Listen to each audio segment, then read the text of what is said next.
What's up, everyone? Welcome back to another episode of the podcast. We're for you. I'm your host, Avantika.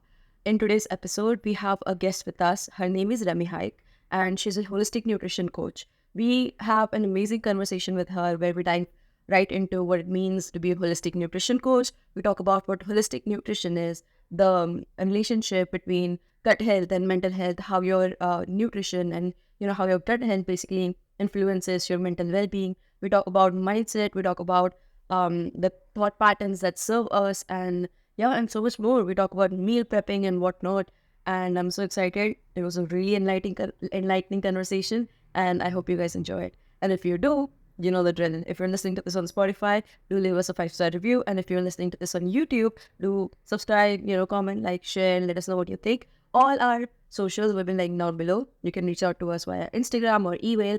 Everything will be in the description below. So yeah, let's get started, and I hope you guys enjoy it. Thank you for being here.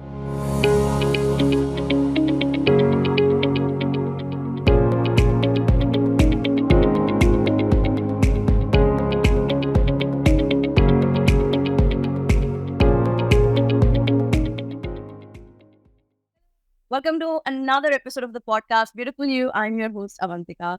Today, we have a really amazing guest with us. From a very young age, she has been passionate to understand how behavior affects our health. Remi Haik has graduated with a degree in traditional naturopath from Israel, where she's from. Then she became a personal trainer, Pilates instructor, and a nutrition coach in Berlin, Germany.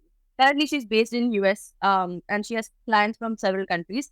And she is teaching and coaching in 3 languages: German, Hebrew, and English. After years of studying different approaches for weight loss for women, she found a method that has helped countless women both physically and mentally. Today, with 12 years of experience, she teaches her clients how to gain confidence and feel free in their body. Her main goal is to create balance on 3 levels: physical, behavioral, and emotional. By following this method of balance on all 3 levels, her clients are making positive changes for lasting results. She helps you create simple habits and help you start feeling comfortable in your body. And I'm so excited for this interview and for her to be on the podcast and get this conversation started. Welcome to the podcast, Remi. Thank you, Avantika. I'm so excited to be here, especially after it's been such a long time coming and we were preparing for this. I'm just excited. Thank you so much for having me. I'm very excited to be here with you. I'm so excited as well. But just a little, side note, I just recovered from a lot of cough and cold. So it's a little harder for me to speak. So just bear with me throughout that. But apart from that, I'm so excited to get this started. And I'm so excited to finally record this episode. And to get started, I wanted to know, so you're a holistic nutrition coach. What does it mean to be a holistic nutrition coach, and how did you get started on it? Yeah, thank you. Great question. So holistic health basically means that it's an approach that we look at the body, or the person, the human. We look at the person as a whole. So we do understand that there are different aspects. So there's the physical body, right? And there's also an emotional aspect of it. There's a little spiritual aspect of it, of the soul, of all that. And just the understanding that holistic, it just means that treating things like headache, and this is probably going into deeper topics that we'll touch on, but it basically essentially means that looking at a symptom like a headache means that not necessarily taking a pill for the headache would be the right thing to do. Sometimes the right thing to do would be really go down to the root of the issue. What is the cause? What's happening in the body? And that's the holistic approach to understanding, okay, maybe the headaches are from stress, whatever, all kinds of things, and nutrition as well, lack of movement, all kinds of things like that. So that's kind of in a very, very short description of holistic health. And the way I started with it was really around when I studied to become a naturopath, a 4 year of college. I was always curious about the human body. I was always curious about psychology and how the food that we eat affects our body, and why do we need to go to the gym. And I was visiting the gym since I was 15, but I always was curious to understand why. What are the reasons? And somehow the aspect of nutrition was very appealing to me. So I went to school to become a naturopath, and then it was mind blowing to me, all the topics, because again, it came from a very holistic approach.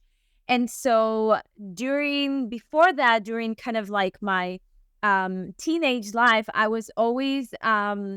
always had struggles around my own body image. I always had issues around my weight. I always had those ideas that, oh, I just need to lose a little more kilos, a little more weight, a little more here, and then I'll be good, and then I'll be happy. And then what happened was, I lost the weight, but I wasn't happy, right? So it was like a little weird. And then I started to investigate that. And once I studied and became a naturopath, I understood the nutrition part of it. But then I dove into more of the mental and mindset part of it, that actually speaks about how the mindset and how the way we look at ourselves and our perspective affects our body much, much, much, much, much, to a deeper extent that we don't understand. Not much more than nutrition, but it has a big, big part. So that's kind of how I went inside of this whole world. That is so amazing. So, to so being a holistic nutrition coach, you essentially treat the causes and not the symptoms. And it's a instead of just looking at a let's say if it's a physical symptom, then just thinking of it as a physical cause, there might be other factors affecting it. So, as a holistic nutrition coach, you sort of look at the other beings of a human, like a person as an individual as well. And I really like how, that you started the whole journey from your personal place, and it's like it eventually started into venture into helping other people gain confidence in their bodies. That is so empowering, and I love that. So I absolutely love how you also talk about the mindset shift. I check your I consume your content on a daily basis at this point. So you talk about like the mindset shift of how your thoughts influence your emotions, and those emotions influence your behavior that end up shaping your life. So what like where have you noticed this pattern in your personal life, and what are the changes that you made for it? Yeah. So it was around, that's a really great question, because I feel like that's something that is so important to understand. Because there's this notion that we hear all the time: you become what you think about, your thoughts create your world. And it's kind of like, okay, but then what? Am I not allowed to think negative thoughts? Like, what will happen if I think negative? Then I'll be a negative person.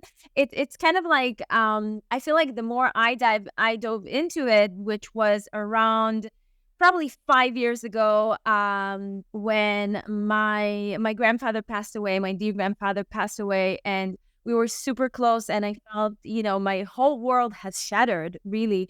And I started to investigate this whole concept of thoughts create reality. And I dove into teachings of, Wayne Dyer and Louise Hay and Gabby Bernstein and Dr. Joe Dispenza. And I started to investigate and understand that on my own, in my own life, right? And to your question, whenever I noticed that, was really the understanding that, okay, so my thoughts actually create my emotions, right? My emotional state. Because let's say if I think the example I gave you, and this is what really happened, I had a thought that I struggle with my weight. My story was always, and this was something that I kept on saying to myself, I said, I always struggle with my weight. I always struggle with my weight. And it became a reality, because this thought created the emotions around it, which the emotions were pain, frustration, disappointed of myself, why judgment towards myself, why am I eating so much? Why am I this? Why am I this? And then from that emotion, then the next step is the actions. So the actions I took around it were from a space of, oh my God, I'm so frustrated, I cannot lose weight, I'm not fit enough, I'm not good enough, like all those negative thoughts that then eventually created the life that I was living, which came into, okay, the story is actually real. I am struggling with my weight. Oh, okay, but wait, it's because my emotions, because of my first my thoughts, then my emotions, and so on and so forth, and then the actions that I took. Whenever I understood that, I was mind blown. I was like, hold on, let's stop this for a second. What can I change? And the idea was so radical in a sense, but it's so simple because a thought or a belief or story that we tell ourselves is really just a thought that we keep on thinking. So I kept on thinking, I am struggling. I'm struggling with my weight. I'm struggling with weight. Well, guess what happened? I struggle with my weight. So as soon as I understood that and I started shifting the story, and it's not always that easy, right? It wasn't in a day that I changed it, but I started to lean in towards the next best thought, right? So if I said, okay, I'm struggling with my weight, then I started telling myself, I'm making progress every day. I started believing that, okay, I'm making progress. So that's a thought, right? The emotion that it evoked was, I'm proud of myself. I'm proud of myself because I'm making progress every day. Oh my God, how cool is that, right? And then that emotion created my actions because then I was like, okay, I'm actually, whenever I go, I don't know, drink, I have a glass here, but let's say I go to choose food, right? Then I'm thinking, okay, wait, what food will I choose that supports this emotion that I'm proud of myself? Will I choose the French fries? Maybe, but maybe I would prefer to choose a salad and I don't know, a tofu or whatever. So basically that's the idea whenever I started noticing that. And you know what? The funny thing that happened, I was so fit. And it wasn't because I changed my workout routine and not my diet, anything. I just changed my mindset and I started looking at my body and I started shifting. That was like really mind blowing for me. So That is so cool, actually. It's sort of like a domino effect, then the one thing leads to another, and the other thing leads to another. And I absolutely love how you were able to like reverse it. And yeah, basically, like practically see really positive life changes in your life, honestly. I love that. So it's sort of like, I love when you said like thoughts create reality, and throughout the entire thing that we're talking about, it made me realize just it's also closely related how people perceive this identity for them, and then they just like stick to that identity, which makes it so much harder because when you attach value to your identity, it's so much harder to like come out of it. Which makes me curious about, so you've worked with clients from different countries, right? And you focus on like the holistic mindset and like holistic development of it all. So what are like some of the difficulties that you might have faced or surprising things that you came across when you were trying to like shift people from unhealthy thought processes to like the thought processes that serve them? yeah, that's a great question. And The it's actually not a surprise. What I'm going to say is actually not a surprise. It did surprise me whenever I kind of connected all the dots, but a lot of the times, I see people, myself included, we come from a mentality of all or nothing. I call it the all or nothing syndrome, which means I want it all and I want it now and I want it yesterday, right? Like Yeah. I just want to do one thing and I want everything to change. And reality is, I mean, it's great and we always can get what we want and, all that stuff is great and true. Yet, with that being said, we want to understand that there's a progress, there's a process that we need to go through. And even if the process just means, you know what, I will be committed to the process, I will be committed to changing, I will be committed to do every day just one thing that will make me 1% better than yesterday. So I feel like that probably is the majority of the it's I don't want to call it a problem, but it's just like a challenge because a lot of the times we do one thing and then we expect the entire world to shift and change. It doesn't work that way. Before we see a progress, before we see something moving, we want to be committed. to this change, and we want to create this change out of love towards ourselves and out of understanding that, okay, and compassion, right? Because understanding that, okay, not only one, there's like this quote that I remember I used to see a lot back a very long time ago that says, one meal will not make you, one salad will not compensate of for not working out at all, or one workout will not compensate on a bad diet. So it's kind of similar. We have to commit to the process. So for someone who is struggling with the all or nothing mindset at the moment, uh, what would be like the top three tips for them? Yeah. So first tip is set goals that would be realistic.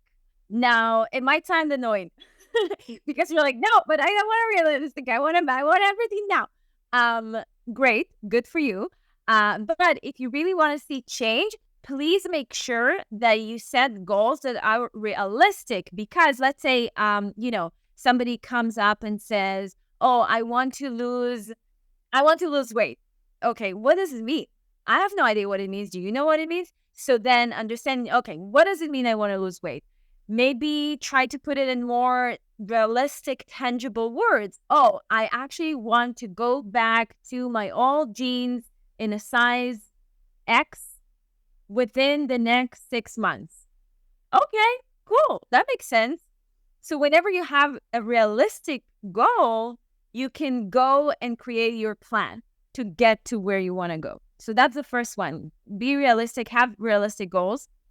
The second is to train your self-love muscle, because it's a process. You're going to fall. You're going to do decisions that you don't necessarily support your progress or your process or your goal. And that's okay.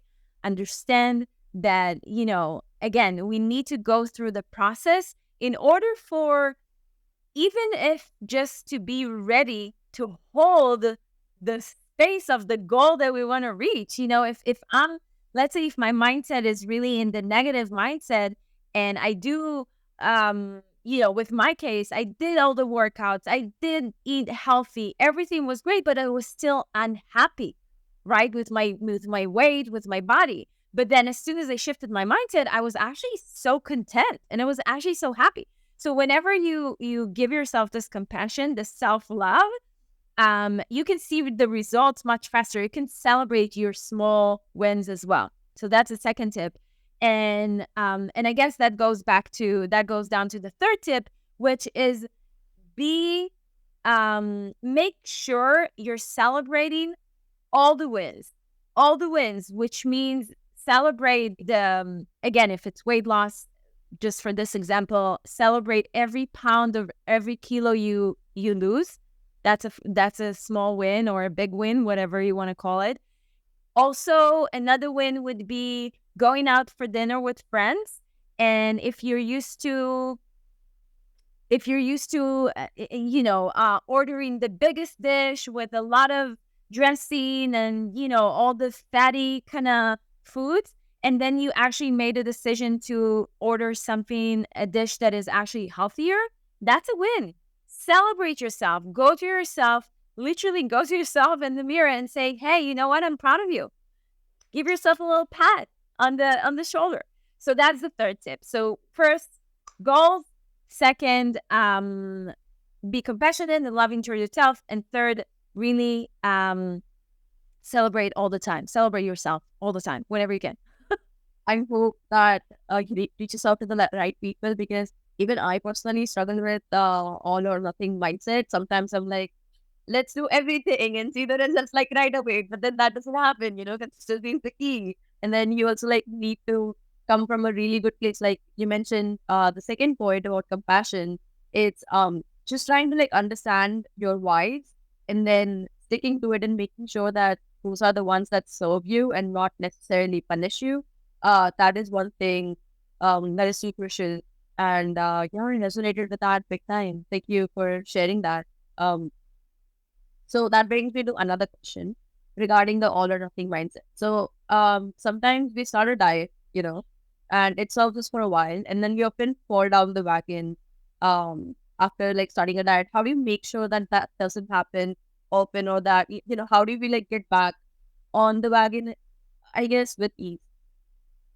Yeah, that's a great question, and it kind of relates to what we said earlier as well, because I actually prefer to look at it from a little different perspective and not as we fall off the wagon, because it feels so much as failure and oh my God, what have I done? I messed up, and it's all, again, it's all or nothing, right? I remember myself being in the all or nothing. If I used to eat something that wasn't on my meal plan, I was like, now everything is ruined. I'm not going to work out anymore. I'm not going to do anything. So it's like, it's really just kind of like a black or white perspective. So also falling off the wagon is a little similar. So I suggest to maybe look at it again from a standpoint of a long-term journey, because let's face it, food is something that will always be a part of our lives. It's a relationship that we'll always need to have.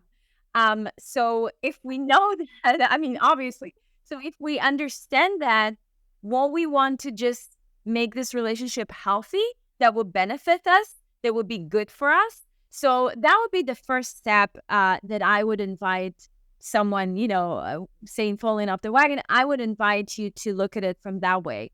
And then the second thing, well, first it will come from that, but the second thing would be to be forgiven towards yourself and just move to the next step. So instead of, and it's a little mindset game and it's a little mindset shift here, but instead of thinking, oh my God, I ruined everything, just be okay with it and just be like, okay, you know what? Tomorrow's going to be a better day. Tomorrow I'm going to do a little better. All good. So kind of like focusing on being a little better every day. And I remember it reminds me of a really cool concept. I don't remember the name of the author of Atomic Habits. I don't know if you read this, but I watched an interview. Yeah. So I watched an interview with him. I don't want to take credit for it. It's his idea, but I watched an interview with him and he said that the concept is basically be every day, be just 1% better than you were yesterday. And it's like, okay, so when you think about the 1%, meaning that, okay, so if today I worked out and I ate based on my meal plan, great, okay. But then tomorrow I'll be 1% better. What's the 1% better for you? Understand it with yourself. Maybe the 1% for you, better for you, would be to drink more water. Maybe the 1% for you to be better is to add another exercise to your workout. So every day, do 1% better than you were yesterday. And again, it kind of relates to the fact that, okay, nothing is ruined. Understand that nothing is ruined. You fell off the wagon. Okay, so what? Wipe your dust, move on, get up, and move to the next step.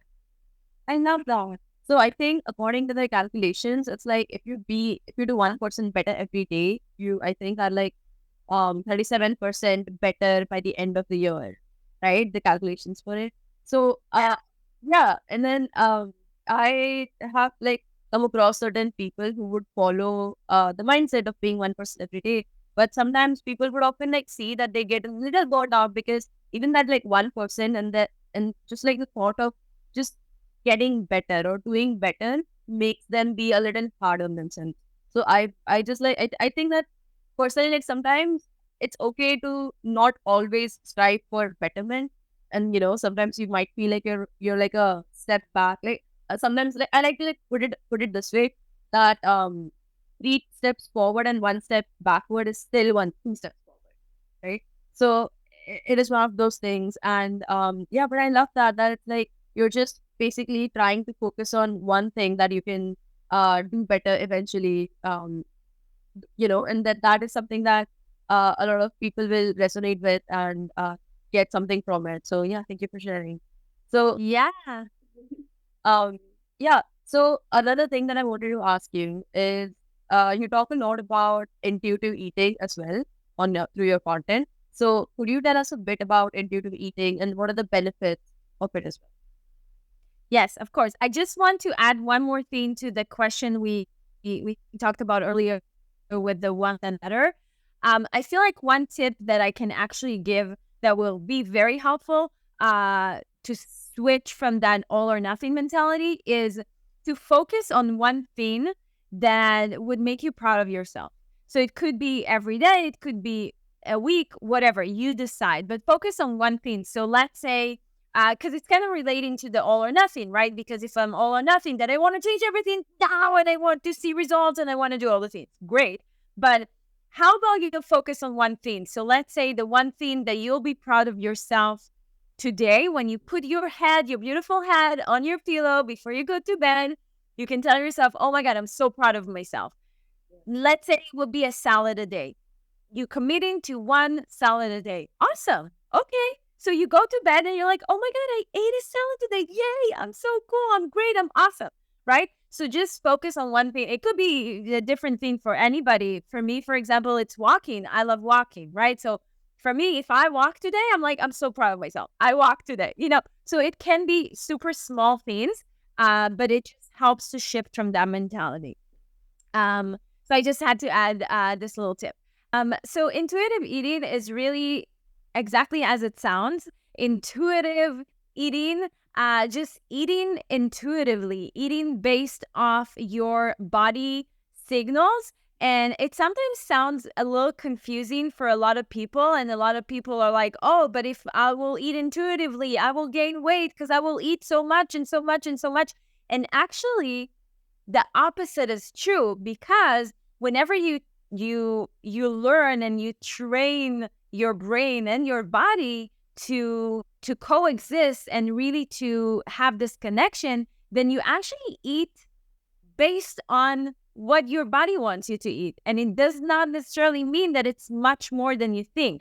Some days will be different than others, obviously, but intuitive eating just means listening to your body signals. Your body has a voice. Your body speaks to you. Your body is telling you when it's hungry, when it's full, when it's thirsty, when it needs rest, when it needs movement.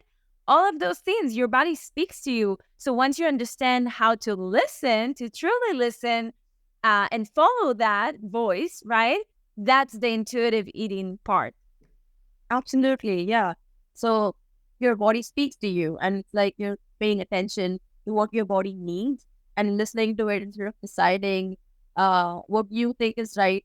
It's always like paying close attention to the cues that includes intuitive eating. So, what are some of the benefits of intuitive eating?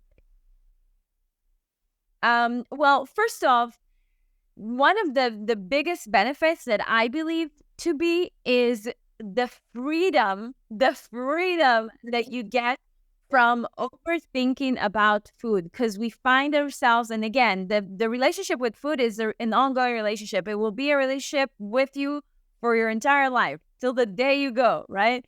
So whenever you're intuitive eating, or whenever you're listening to your body, then you're spending less time focusing on, oh my God, what will be the next meal? What will I do next? How will I plan my meals? All those type of things. And obviously, yes, you can plan your meals, you can do the meal prep, the meal planning, all those things. Yes, of course.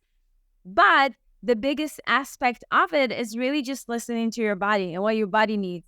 And it frees you up from overthinking food and overthinking if you're going to a restaurant. Oh my God, what will I order? I don't want to gain weight. I don't want to do this. All good. Let's relax. Let's just listen to what your body really wants. Yeah. Well, I love that. So you talked about meal prepping in one of the points, and I see that you put out some content regarding meal prepping as well. That is one of the questions I wanted to ask you. Where do you get your inspiration for meal prepping? Yeah, that's a great question, because I also get that from a lot of people too. So I gotta be honest and put in a little side note. I'm actually pretty boring when it comes to my food. I literally probably eat the same meal plan since I can really remember. But it's just because I like what I eat and it's healthy for me and my body's thriving. So that's that. But I do get into phases that are a little sloppy, like a little kind of boring, and I get bored of myself. So the biggest trick that I have for you is to either go on YouTube or Pinterest and look for recipes. Just look for, like, I always write easy recipes, because easy, obviously, who has time to do so much? So I just write easy, healthy, vegan meals, or easy, healthy meat, whatever you eat, right? So you go there, and from there, just find the meals that are inspiring to you. Usually it will be one meal, because it's sometimes overwhelming because there's so much. So usually for me, it will be one meal that I will just add throughout that week, and I will just continue to rotate that meal. So that's where I get the inspiration from. I love that. In this episode, I do want to talk about the connection between gut health and mental health. So, because there's a lot of scientific evidence that has went into how certain, biotics and certain things in your body affect your mental well-being as well. So, could you tell us a bit about how mental health, or how your gut health influence mental well-being? Of course, yeah. There's actually also this saying, and a lot of books are talking about that, and a lot of research talks about that too. That actually our digestive system, or our gut, if you want to call it that way, is actually our second brain.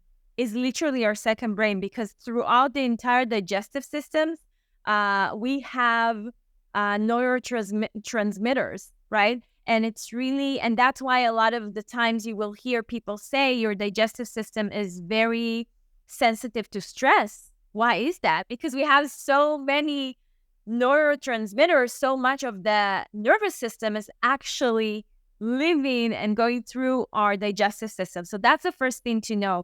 And then the second thing is really there's a gut brain correlation, a connection that actually is the link between our gastrointestinal tract. So, everything that goes through here. And then our microbiome. So microbiome is, which is basically the same thing. So microbiome is just the surface of your gut, okay? And then it has a direct connection to your brain, and it affects your mood, and it can affect in general, your mental health. So a lot of the times that we speak about mental health, we also want to address the nutrition part. We also want to address that side. And again, we're talking about a whole and holistic, right? So we want to address that side as well. Right. Oh, that's wonderful. So your go circle back to it. So it's the gut is basically your second brain, and then there's like a gut brain trap that I wasn't aware about actually. So that's really good information. And then the microbiomes, again, not aware about it. That which affect your moods and mental well-being in general. So what are certain dietary strategies that could improve gut health? Yeah, that's a great question. And really all about keeping everything in balance. That's the first thing, the first tip, to make sure that everything is balanced, your diet is balanced. So obviously avoiding sugar, avoiding processed foods, all those things that can just affect negatively and create more growth of harmful bacteria in the gut, because then in the long run, it can create also the negative effect on your brain and on your mental health. So no processed food.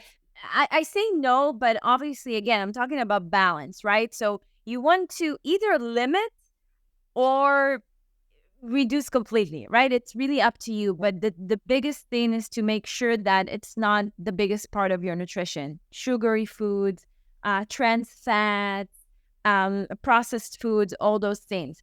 And what you do want to increase is the intake of fibers. Fibers you can find in vegetables, fruits, whole grains, all those, lean proteins, all those things you can find fiber in. And fiber actually can help memory, can help support the gut health, the microbiome health, and that's a very big part.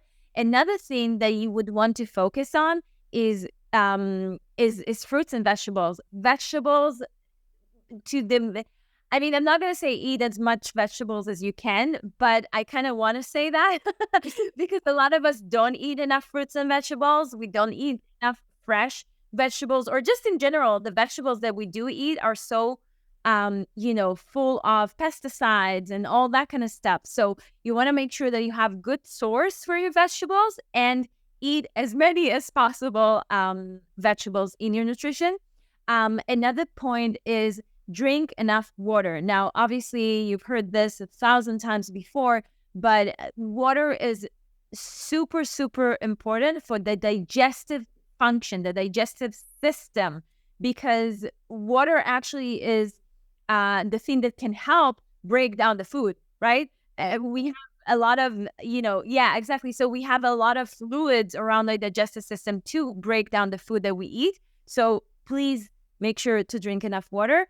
Another thing is really eating fermented food. So fermented foods basically mean that those foods are encouraging probiotics, encouraging healthy gut, healthy microbiome. Again, the microbiome is just the surface of your gut. Basically, it's just a very beautiful word to say. It's just the surface of your gut. Okay, so basically, foods like fermented foods like kefir, kimchi is amazing. Sauerkraut is amazing. Just make sure that they're done in a good, in a good quality way. You can do it at home, by the way. Super easy to make those at home. Again, I will refer you to Pinterest to all the beautiful recipes of kimchi. It's super easy to make and it's so healthy for your gut.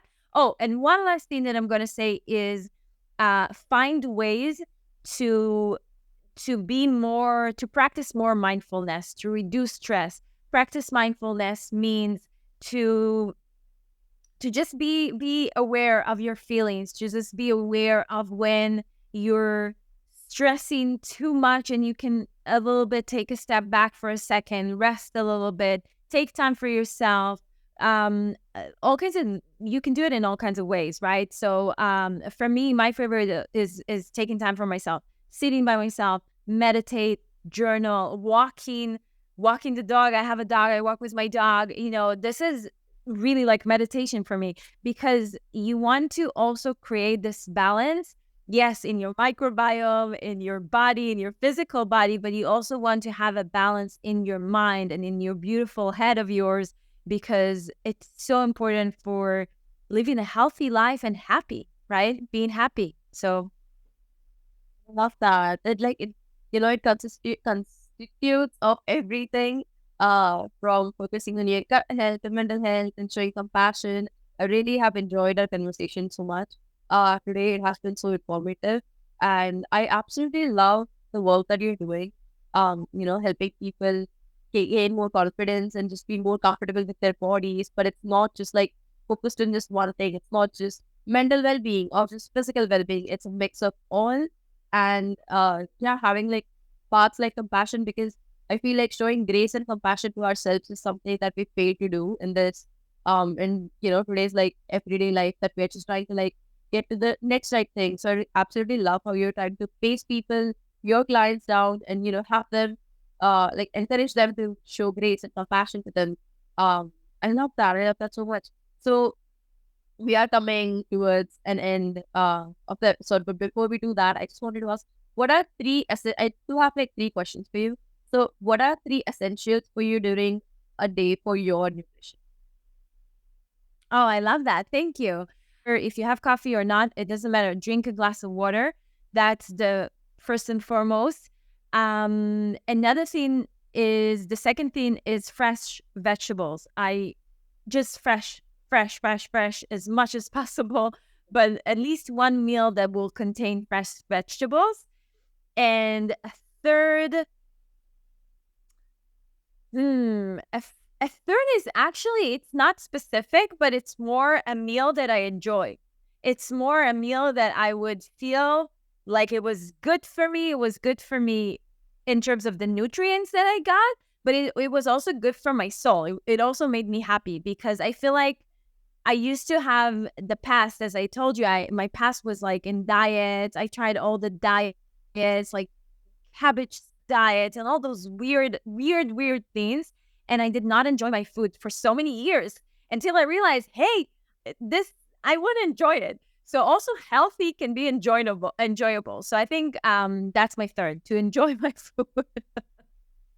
No, that is wonderful, actually. So you did mention that one of the meals would be one of the meals is something that you enjoy.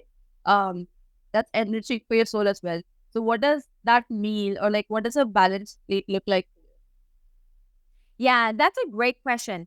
And one tip that I want to give the listeners is that it's so easy to create your own balanced meal when you understand that you want to have all the food groups. So all the food groups means protein, vegetables, carbohydrates, complex carbohydrates, and as well as fat.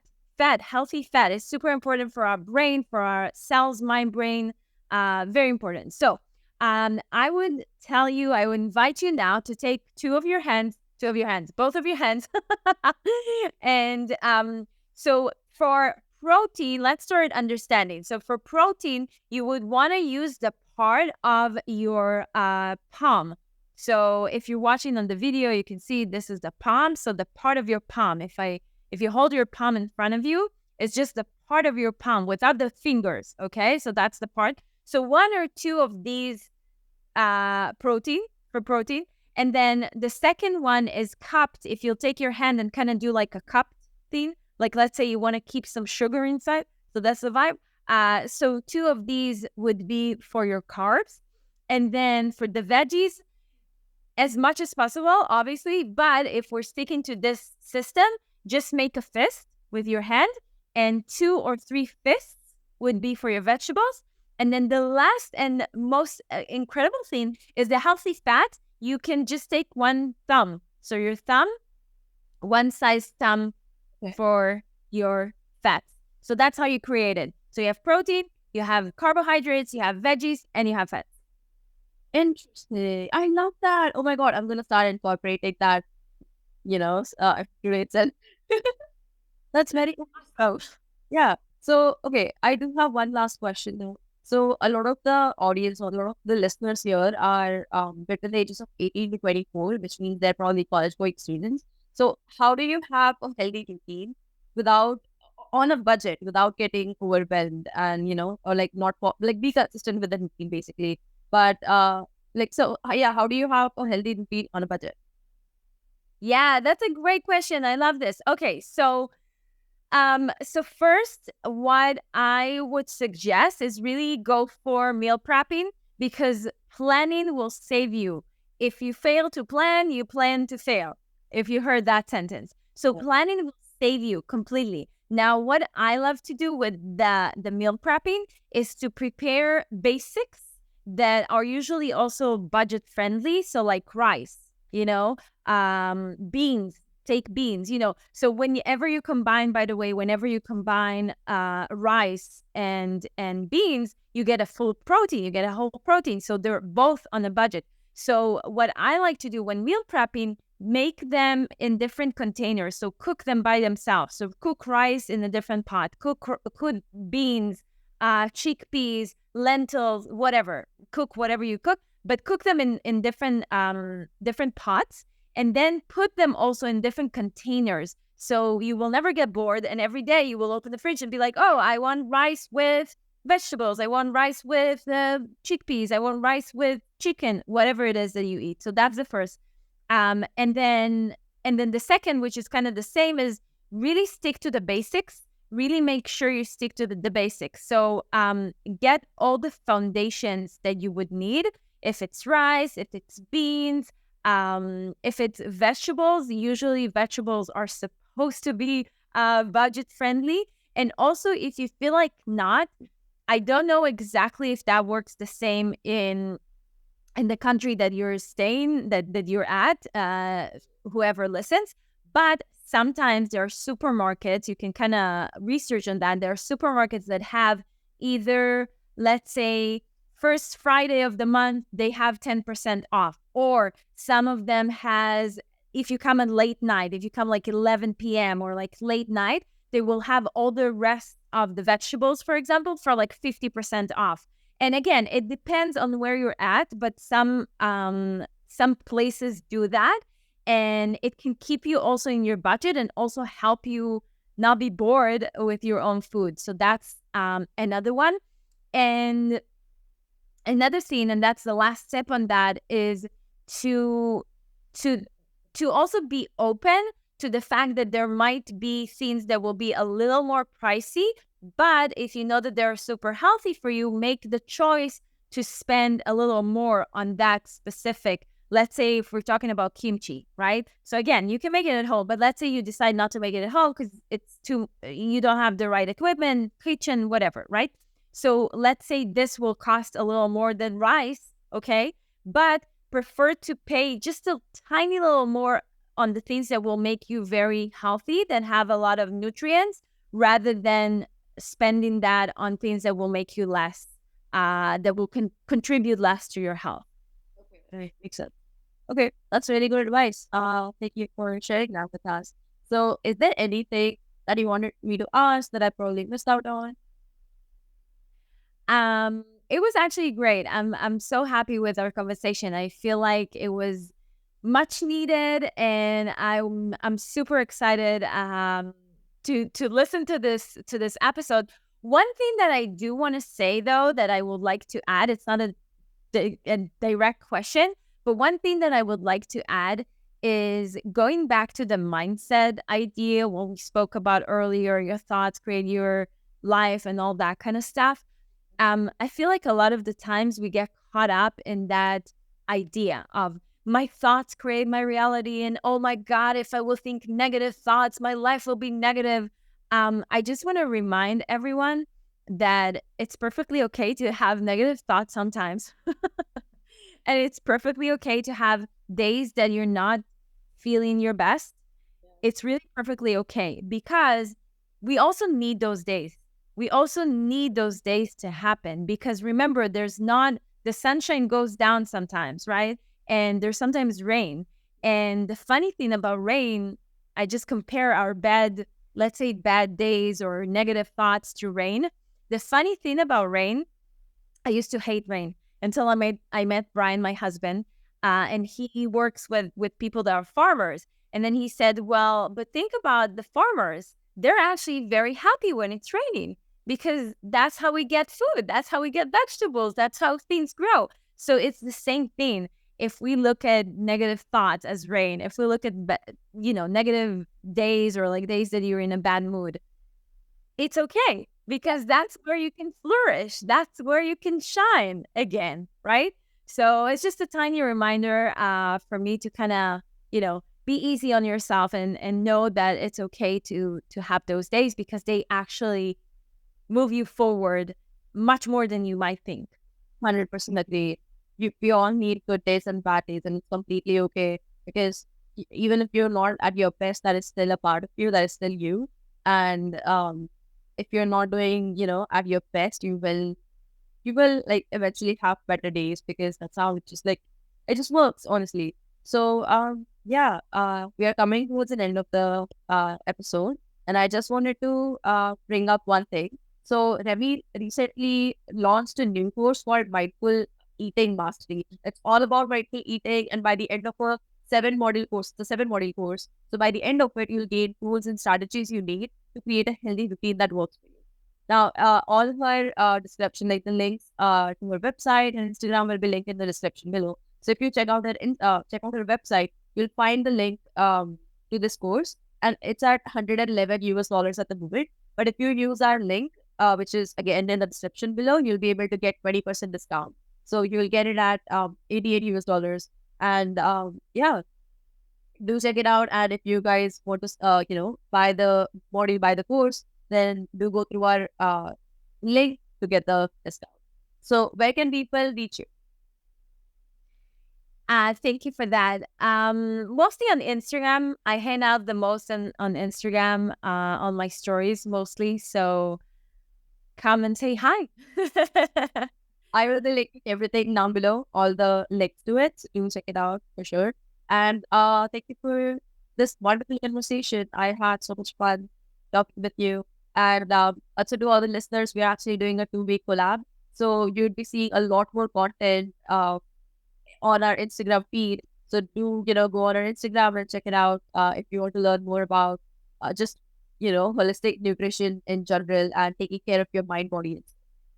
Thank you, Remi, for your time. And I had an absolutely wonderful time speaking with Thank you, Avantika. It was so amazing. Thank you, thank you, thank you, thank you.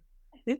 It was my pleasure, honestly. This was such a good conversation. And from like literally the time that we started connecting from the first time onwards, I just knew that this is the kind of energy that I want to be with. There's so much I can learn with you.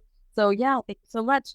And we are towards the end of an episode. Thank you so much for everyone who stuck to it. And I hope you guys enjoyed it. Do let us know what you think about the episode.